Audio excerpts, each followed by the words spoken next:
5वां अध्याय। पर हे भाइयों, इसका प्रयोजन नहीं कि समयों और कालों के विषय में तुम्हारे पास कुछ लिखा जाए, क्योंकि तुम आप ठीक जानते हो कि जैसा रात को चोर आता है, वैसा ही प्रभु का दिन आने वाला है। जब लोग कहते होंगे कि कुशल है और कुछ भय नहीं, तो उन पर एकाएक विनाश आ पड़ेगा, जिस प्रकार गर्भवती पर पीड़ा, और वे किसी रीति से न बचेंगे। पर हे भाइयों, तुम तो अंधकार में नहीं हो कि वह दिन तुम पर चोर की नाई आ पड़े। प्रभु का दिन आने वाला है। यीशु ने अपने आने की तुलना रात में आने वाले चोर से की है। परंतु पौलुस कहता है, तुम ज्योति के संतान हो, इसलिए वह दिन तुम्हें चोर के सदृश न आ घेरे। मेरे विचार में परमेश्वर की यही इच्छा है कि हम भविष्यवाणियों का उचित ज्ञान रखें, जिससे कि मसीह के आगमन के चिन्हों को पहचानें। आज निस्संदेह मसीह के आने के चिन्ह संसार में प्रकट हैं। इजराइल का एक राष्ट्र के रूप में पुनः गठन मसीह के आगमन का सबसे बड़ा चिन्ह है। यूरोप के 10 राष्ट्र का गठन ख्रीस्त विरोधी के आगमन के संकेत हैं, अर्थात उसके विनाश हेतु मसीह के आगमन का चिन्ह। मनुष्य का अपने विनाश की तैयारी का एक और चिन्ह पृथ्वी पर प्रकट है। इसके अतिरिक्त वे दिन छोटे होंगे और जीवन न होगा, परंतु चुने हुओं के कारण दिन छोटे किए जाएंगे। कंप्यूटर के द्वारा सब कुछ चलाया जाएगा और एक चिप को एक कार्ड पर लगा दिया जाएगा, जिसके अंदर आपकी सारी जानकारियां होंगी। अब चूंकि ये कार्ड खो जाते हैं, इसलिए इन चिपों को मनुष्य की कलाई में लगा दिया जाएगा और ये लेन देन का चिन्ह तथा मनुष्य की पहचान बन जाएगा। अब हे भाइयों, इस बात की आवश्यकता नहीं कि समयों कालों के विषय कुछ लिखा जाए, क्योंकि तुम अच्छी तरह जानते हो कि जैसे रात को चोर आता है, वैसे ही प्रभु का दिन आने वाला है। परंतु हे भाइयों, तुम तो अंधकार में नहीं हो कि वह दिन तुम पर चोर की नाई आ पड़े। तुम सब ज्योति के संतान और दिन के संतान हो। हम न तो रात के हैं और न अंधकार के हैं, इसलिए हम दूसरों के समान सोते न रहें, पर हम जागते और सावधान रहें। यीशु ने मत्ती के 24वें अध्याय में अपने फिर आने के विषय में कहा और 2 बातों पर बल दिया जो अध्याय 25 में दी गई हैं। एक है जागते रहो और दूसरा तैयार रहो। पौलुस यहाँ कहता है कि जागते रहो और सावधान रहो। इसलिए मेरे विचार में प्रभु की इच्छा यह है कि उसकी कलीसिया हर युग में उसके अचानक आ जाने के लिए तैयार रहे और प्रत्येक विश्वासी जागृत रहे और तैयार रहे। इसलिए हम औरों की नाई सोते न रहें, पर जागते और सावधान रहें, क्योंकि जो सोते हैं वे रात ही को सोते हैं और जो मतवाले होते हैं वे रात ही को मतवाले होते हैं। पर हम जो दिन के हैं, विश्वास और प्रेम की झिलम पहनकर और उद्धार की आशा का टोप पहनकर सावधान रहें, क्योंकि परमेश्वर ने हमें क्रोध के लिए नहीं, परंतु इसलिए ठहराया कि हम अपने प्रभु यीशु मसीह के द्वारा उद्धार प्राप्त करें। परमेश्वर का प्रकोप पृथ्वी पर उंडेला जाएगा। यीशु ने दानियल की पुस्तक का संदर्भ देते हुए कहा था कि ऐसा महाक्लेश का समय आएगा जैसा संसार ने न तो पहले कभी देखा है और न फिर कभी देखेगा। प्रकाशित वाक्य की पुस्तक के अंदर 6 अध्याय के 18 में पृथ्वी पर आने वाले इस महाक्लेश का वर्णन दिया गया है। इसे उसके क्रोध का दिन का नाम दिया गया है। उस दिन पृथ्वी के धनवान लोग और राजा चट्टानों और पर्वतों को पुकारेंगे कि वे उन्हें मेमने के चेहरे से तथा उसके न्याय से छिपा लें, क्योंकि क्रोध का दिन आ गया है और उसका सामना कौन कर सकता है। जहां तक कलीसिया का सवाल है, यीशु ने कहा, इस संसार में तुम पर विपत्तियां आएगी। यीशु ने कहा, इस संसार में परमेश्वर की संतान पर विपत्तियां लाने वाला दुष्ट शैतान है। परंतु बाइबल में स्पष्ट है कि विपत्तियों द्वारा परमेश्वर पृथ्वी का न्याय करेगा। पृथ्वी पर परमेश्वर का क्रोध उंडेला जाएगा, परंतु हम क्रोध के लिए नहीं ठहराए गए हैं। हमें अपने प्रभु से उद्धार प्राप्त है। यही कारण है कि हमें जागृत और सावधान रहना है। यीशु ने कहा कि वह दिन अचानक आएगा और हमें प्रार्थना करते रहना है कि हम पृथ्वी पर होने वाली इन घटनाओं से बचे रहें और मनुष्य के पुत्र के सामने खड़े होने के योग्य रहें। इसलिए वह हमें पियक्कड़पन, धोखाधड़ी और शारीरिक अभिलाषाओं के विरुद्ध चेतावनी देता है, अन्यथा हम अचानक घेर लिए जाएंगे। देखिए, यह संदेश बार बार आता है कि हम जागृत रहें, सावधान रहें और प्रार्थना में लगे रहें। 9वीं और 10वीं आयतों में, क्योंकि परमेश्वर ने हमें अपने क्रोध के लिए नहीं ठहराया है, परंतु इसलिए ठहराया है कि हम पुत्र प्रभु यीशु के द्वारा उद्धार प्राप्त करें। यीशु हमारे लिए इस कारण मरा कि हम चाहे जागते हों चाहे सोते हों, सब मिलकर इसी के साथ जिए। यही मुख्य बात है कि मैं जीऊं या मरूं, यीशु के साथ रहूंगा। यीशु मार्था से यही कह रहा था, पुनरुत्थान और जीवन मैं ही हूं। जो मुझ में विश्वास रखता है, यदि वह मर भी जाए जीवित रहेगा। यदि तू मुझ में विश्वास रखकर जीवित रहे तो कभी न मरेगा। मैं कभी नहीं मरूंगा। मैं सदैव यीशु के साथ और उसके साथ जीवित रहूंगा, चाहे इस देह में या नई देह में, मैं उसी के साथ जीवित रहूंगा। पौलुस कहता है, हम चाहे जागते हों चाहे सोते हों, सब मिलकर उसी के साथ जिए। इस कारण एक दूसरे को शांति दो और एक दूसरे की उन्नति का कारण बनो।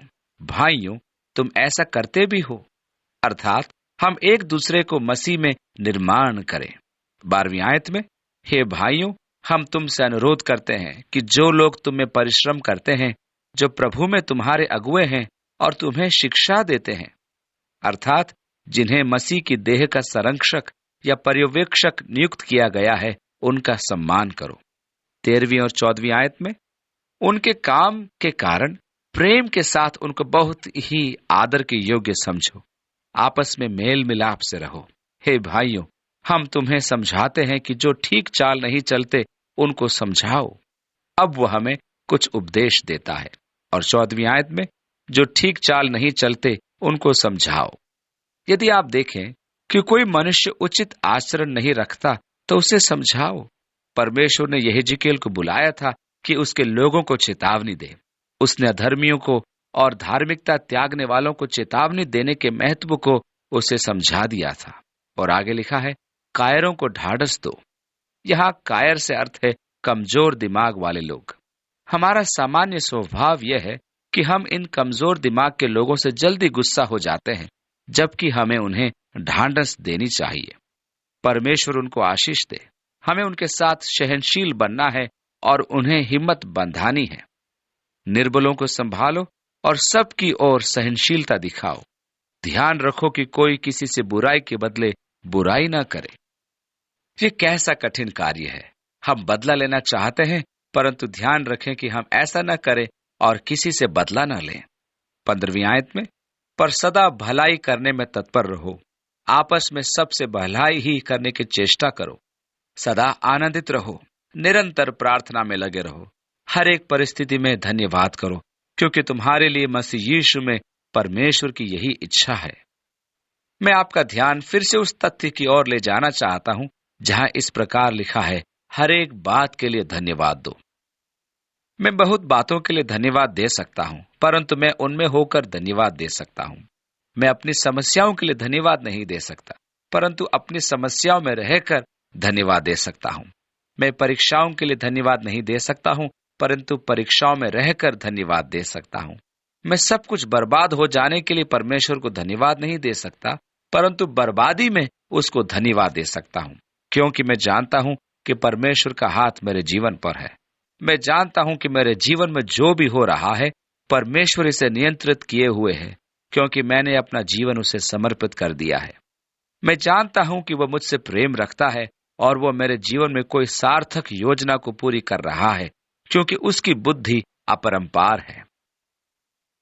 परमेश्वर बहुत दूरदर्शी है, परंतु मैं तो दूरदर्शिता में सीमित हूं। इसलिए मैं अपनी हर एक परिस्थिति में परमेश्वर को धन्यवाद देता हूं, क्योंकि वह मेरे जीवन को अपने नियंत्रण में रखता है। मैं उसे हर परिस्थिति में धन्यवाद देता हूं, क्योंकि वह मुझसे प्रेम करता है। वही सब नियंत्रण में रखता है कि वह मेरे जीवन का पथ प्रदर्शन करता है, कि वह मुझ में अपनी अनंत योजना को और अपने उद्देश्यों को पूरी करता है। हर एक परिस्थिति में धन्यवाद दो। आगे लिखा है, आत्मा की आग को न बुझाओ। लोग पौलुस के इस निर्देश का दुरुपयोग करके वास्तव में आराधनालयों में अभद्र व्यवहार करते हैं, परंतु पौलुस का कहना यह नहीं है। मानवीय व्यवहार की आत्मा को तो बुझाना आवश्यक है। ऐसा लिखा है कि पवित्र आत्मा को निराश मत करो। कैसे? आत्मा की आग को न बुझाओ। कैसे? आप जानते हैं कि आत्मा की प्यास बुझाने का अर्थ है प्रेम की कमी। हमारे जीवन और मन में आत्मा की आग घृणा, जलन और दुश्मनी आदि भावनाओं द्वारा बुझती है। पौलुस के कहने का अर्थ यही है आप भली भांति जानते भी हैं कि आत्मा का फल प्रेम है। वह इसी आत्मा को आपके जीवन में प्रज्वलित करना चाहता है। आत्मा की आग बुझने न दो। प्रेम के लिए मन के द्वार खोले रखो। प्रेम के साधन बनने के लिए तैयार रहो। परमेश्वर के प्रेम प्रवाह का मार्ग बनने के लिए तैयार रहो। प्रेम के लिए अपने आप को स्वतंत्र रखो। हम प्राय इस काम में झिझकते हैं क्योंकि हमारे अनुभव दुखद होते हैं। मैं तो प्रेम रखता था, परंतु मेरा तिरस्कार किया गया, इसलिए अब मैं उससे दूर हो गया। हम ऐसा करके वास्तव में आत्मा की आग को बुझा देते हैं। आत्मा की आग को न बुझाओ। भविष्यवाणी को तुच्छ न जानो, सब बातों को परखो। भविष्यवाणी का परखा जाना आवश्यक है। पौलुस ने पहला कुरिन्थियों के 14वें अध्याय में कहा, जब कोई भविष्यवाणी करे तो अन्य उसे परखें। उसके कहने का तात्पर्य यहाँ यही है।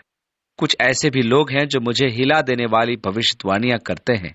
एक साहब ने एक दिन मेरे लिए भविष्यवाणी की कि मैं 2 हफ्तों में कंधों पर ले जाया जाऊंगा, क्योंकि मैं यीशु के सिद्धांतों का अनुपालक नहीं हूं। मैं जानता था कि उसकी भविष्यवाणी गलत है, क्योंकि उसके अनुसार मेरा कफन काला था। मैं जानता हूं कि मेरी पत्नी मेरे लिए काला कवच कभी नहीं बनवाएगी। हुआ यह कि 2 हफ्ते में मुझे उसी का अंतिम संस्कार करना पड़ा। मैंने अपनी पत्नी से कहा कि वह सच कहता था, परंतु उसने कफन में गलत चेहरा देख लिया था। आप भविष्यवाणी को अवश्य परखें, क्योंकि वह अनुचित भी हो सकती है, परंतु इसे तुच्छ न जाने। ऐसे बहुत से पत्र मेरे पास आते हैं जिनमें लिखा होता है कि परमेश्वर यूं कहता है इत्यादि। अनेक हैं जो ये दावा करते हैं कि परमेश्वर मनों को जांचने वाला है। अनेक बार ऐसी बातों पर क्रोध भी आ जाता है। मैं साफ साफ कहता हूं कि उन पत्रों को पढ़ने का मेरा मन कभी नहीं होता, क्योंकि सब एक से ही होते हैं। परंतु मैं भविष्यवाणियों को तुच्छ नहीं जानना चाहता। मैं परमेश्वर के सामने अपने मन को खुला रखता हूं और चाहता भी हूं कि परमेश्वर मुझसे बातें करे। दूसरी ओर मैं यह मानता हूं कि सब बातों का परखा जाना आवश्यक है। और आगे लिखा है, जो अच्छी है उसे थामे रहो। चक मिसलर का एक सिद्धांत है। वह कहते हैं कि देखो, मैं बहुत सी बातें कहूंगा, परंतु मैं नहीं चाहता कि आप उन पर विश्वास करें। मैं चाहता हूं कि आप उन्हें परखें और जो अच्छी बातें हों उसे थाम ले। भविष्यवाणी सुनो और परमेश्वर के वचन से तुलना करके देखो कि यह बातें परमेश्वर की हैं या नहीं। सब बातों को परखो, जो अच्छी है उसे थामे रहो। सब प्रकार की बुराई से बचे रहो। मुझे सेब का रस बहुत अच्छा लगता है, लेकिन एप्पल टॉप कंपनी उसे हरी बोतल में पैक करके उस पर सुनहरा लेबल लगा देती है, और मैं उसे खरीदते हुए बहुत डरता हूं, कहीं कोई यह न सोचे कि मैं शराब की बोतल खरीद रहा हूं। अब एक लड़का और एक लड़की कहें कि वे एक ही साथ रहते अवश्य हैं, परंतु उनमें बुराई नहीं है। कौन जानता है, ये व्यवहार बुराई का सा तो लगता है। हमें ठोकर का कारण नहीं बनना है। शांति का परमेश्वर स्वयं तुम्हें पूरी रीति से पवित्र करे। तुम्हारी आत्मा, देह और प्राण हमारे प्रभु यीशु मसीह के आने तक पूर्ण रूप से निर्दोष रहे। पौलुस मनुष्य के जीवन के तीनों भागों को पहचानता था, जो आत्मा, देह और प्राण है। हमारी आत्मा मसीह की प्रभुता में हमारे आने तक मरी हुई थी, तदोपरांत वो पुनर्जीवित हुई है। वह अपराधों और पापों में मरी हुई थी, परंतु अब पवित्र आत्मा के द्वारा परमेश्वर में जीवित है। मनोविज्ञान और मानव विज्ञान की यह शिक्षा है कि मनुष्य की आत्मा और उसका प्राण एक ही हैं। जिनका पवित्र आत्मा में नया जन्म हुआ है, वे आत्मिक अनुभव पाकर ही त्रिएकत्व पर विश्वास करते हैं। इसका एकमात्र कारण है कि हमारी आत्मा का पुनरुत्थान हो गया है। अब हम ये जान गए हैं कि आत्मा और प्राण भिन्न है। एक प्राकृतिक मनुष्य आत्मा की बातों को न तो समझता है और न ही उन्हें जान सकता है, क्योंकि उनके लिए आत्मा का जीवित होना आवश्यक है। प्राकृतिक मनुष्य से विवाद करना व्यर्थ है, क्योंकि उसमें उस समझने और अंतर ग्रहण करने वाला भाग मृतक है। अपने सामाजिक ज्ञान के प्राचार्यों के साथ अनेक वर्षों के विवाद के बाद मैं इस निष्कर्ष पर पहुंचा हूं कि आत्मा और प्राण में भिन्नता है। मैं एक दिन कक्षा से बाहर आ रहा था कि तभी परमेश्वर ने मुझसे कहा, तो उसे एक ऐसी बात बताना चाहता है जो वह कभी जान नहीं पाएगा, क्योंकि वह प्राकृतिक मनुष्य है। ये बातें आत्मा द्वारा अंतर्ग्रहण की जाती हैं। जब आपका आत्मा जीवित होगा, तब ही आप इन बातों को अंतर्ग्रहण कर पाएंगे। अन्य सब लोग परमेश्वर के वचन को प्राकृतिक ज्ञान से समझना चाहते हैं, इसलिए वे आत्मिक क्षेत्र के विषय में उलझन में पड़ जाते हैं। इसलिए 23वीं आयत में लिखा है, तुम्हारी आत्मा, देह और प्राण हमारे प्रभु यीशु मसीह के आने तक पूर्ण रूप से निर्दोष रहे। अर्थात आपका संपूर्ण मनुष्य निर्दोष रहे। मेरी प्रार्थना है कि परमेश्वर मेरे देह को, मेरे प्राण को और मेरी आत्मा को सुरक्षित रखे।